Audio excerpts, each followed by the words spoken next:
Hey you guys, it's Katya with Understand Astrology again. Welcome back to my channel.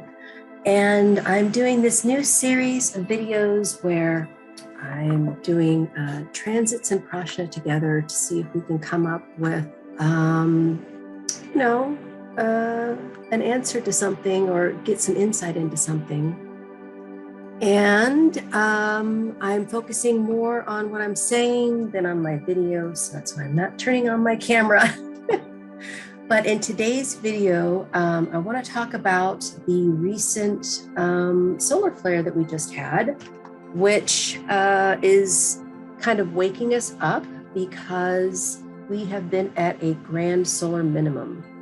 And this is a subject that I've been researching a while with my husband. We're both members of the Suspicious Observers Collective, which studies solar flares and their impact upon Earth.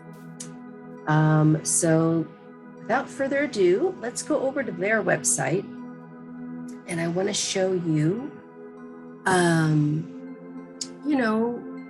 just some background information and give you kind of, a little bit more well-rounded understanding of what we're talking about here. Now, just the other day, we had an M class. So this information is at spaceweathernews.com. You can also go to Suspicious Observers. Let's see if I can find how they've written it. Well, if you just Google Suspicious Observers, you'll find their website and their YouTube channel where he daily posts the space weather news. Now, the other day we had an M class solar flare. It was on the 28th, so it was 2 days ago. And these are all graphs from their app, which is called the Disaster Prediction app. And on this chart, where my cursor is, you can see here where it says M. So this is where the M class solar flare was. Now, just because the sun has a flare, it has to be Earth facing for us to be impacted by it. So over here, you see the chart where these are the magnetic sector boundaries from the sun and where all the planets are. You can see Earth, Mars, Mercury, everyone's here. And you can see when a CME, which is a coronal mass ejection that comes out of the solar flare, which direction it's going. Because if it's not facing Earth, it's not going to impact us. Now, the other day, because we did have one, you can see here the KP index. And the KP index measures, it's a scale of 1 to 9, and it tells us the severity of the geomagnetic storm that comes off of the CME. So it has a magnetic charge, and it tells us how strong it is and how it hits the Earth. Because when it goes high, when it's at the green range, you can see here, which is really 2 to 4. 0 is as bad as 9. So when you're in the green range, it's a healthy geomagnetic level. Yellow is questionable, and then obviously red is dangerous. When it goes high, it can trigger heart attacks. Actually, the day my mom died, we had a 7 and she had a heart attack. It can trigger suicides, depression, anxiety.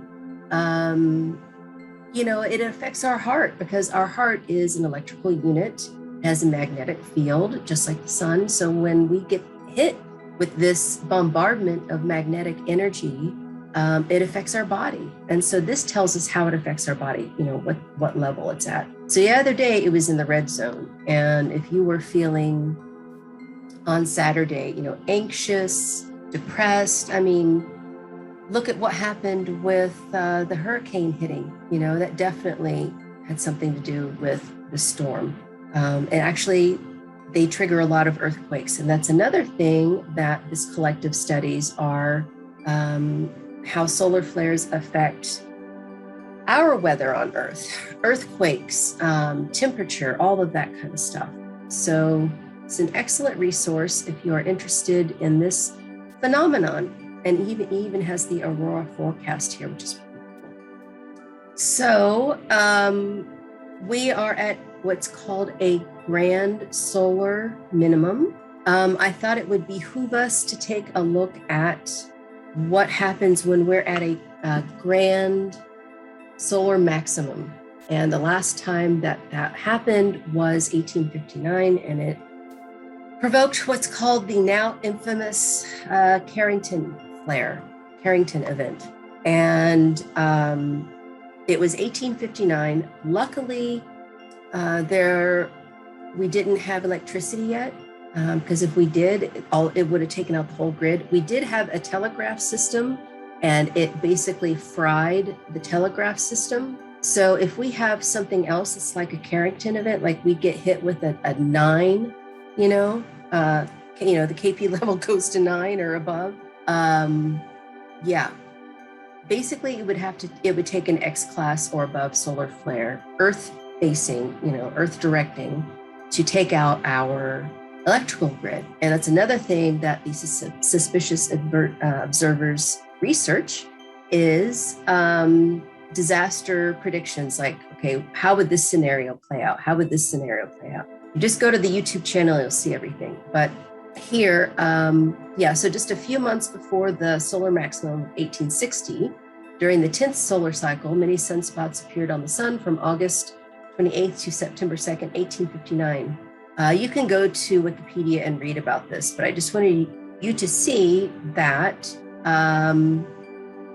this happened before electricity, was widely used. It wasn't until 1925 when electricity was in like everyone's home, even though it was, invented in the 1880s.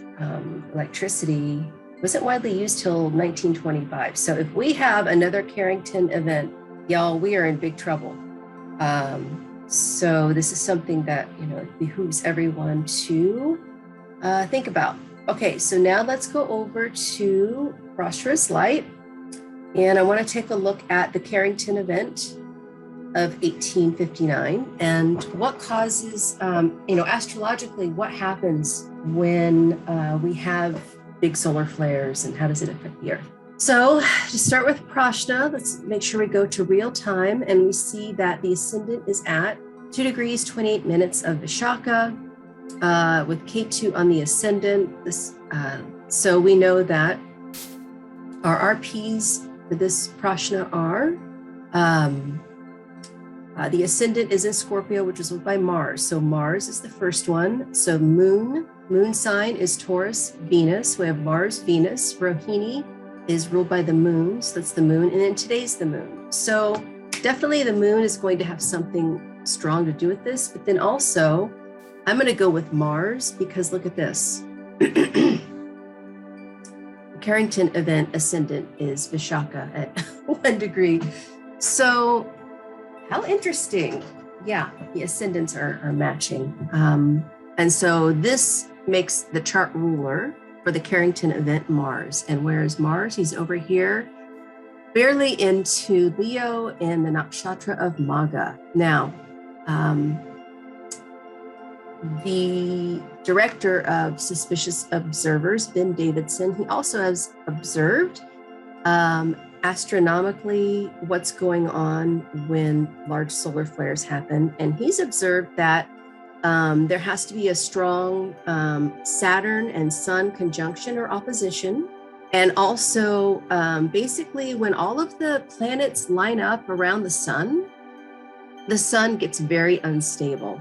It's too much magnetic energy around the sun, and he becomes reactive and produces a solar flare. Now, notice Saturn is almost up to the sun. I mean, they're not even in a tight orb, but if you were to look up into the sky, you would see that Saturn is pretty darn close to the sun. So this is definitely, all of this energy around the sun is causing this.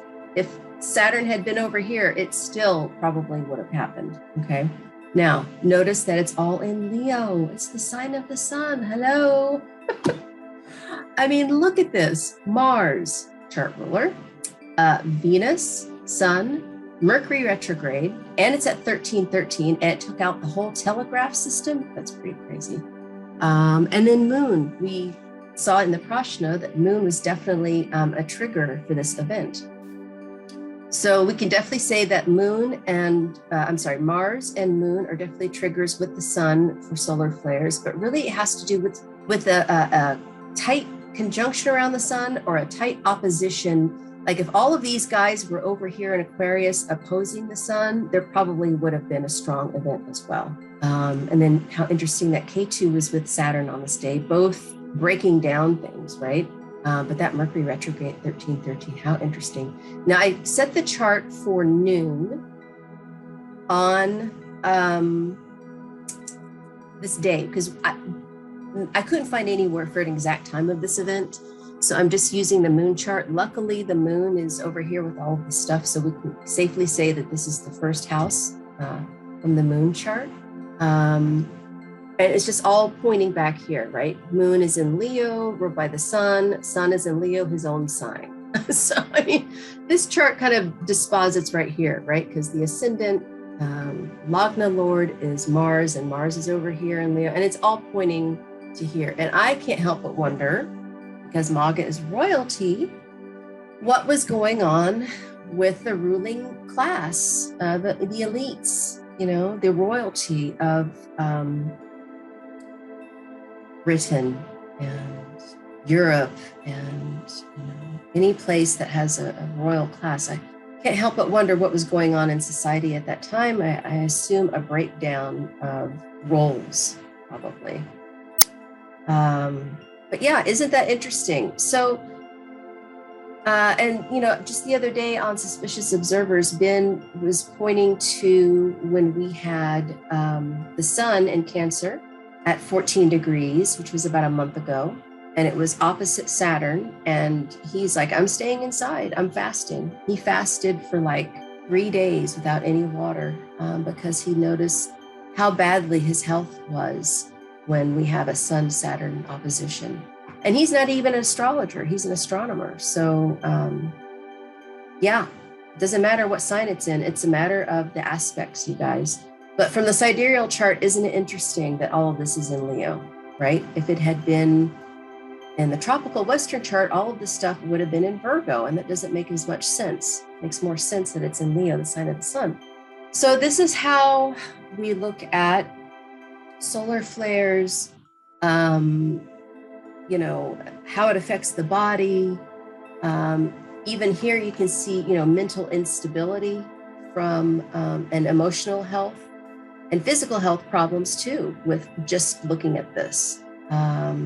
So yeah, you've been forewarned. You know, the Suspicious Observers group has several videos on, you know, what to look for, what to prepare for if we have a massive earth directing CME, and you know, just get ready. Make sure you've got a generator, make sure you've got food prepared, because we are dependent upon our electric grid. And if it goes out, God help us all. You know, what's going to restart it? Nothing. You know, we're not going to have something to reignite it because everything will be down. So yeah, it's all about the sun, y'all. Okay, enough of the short video. So yeah, I'm going to be making these short videos just to kind of talk about things that come up and compare it with Prashna, and kind of like, you know, talk about current events. And if you have any questions, please feel free to go to my website, which is HindustanAstrology.com.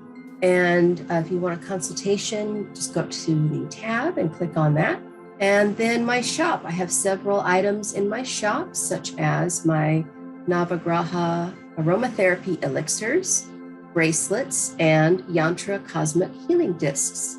I also have skincare, things that I've made with my daughter, such as bath bombs and whipped body butter, and then of course my blogs. So if you're interested in my newsletter, it's free. You can just sign up on my website as well.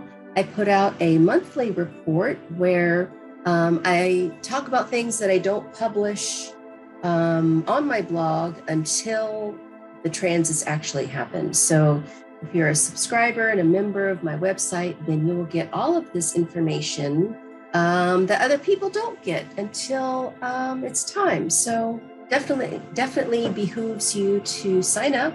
And yeah, I hope you have a great day. And thanks so much for watching. And until next time, namaste. Bye-bye.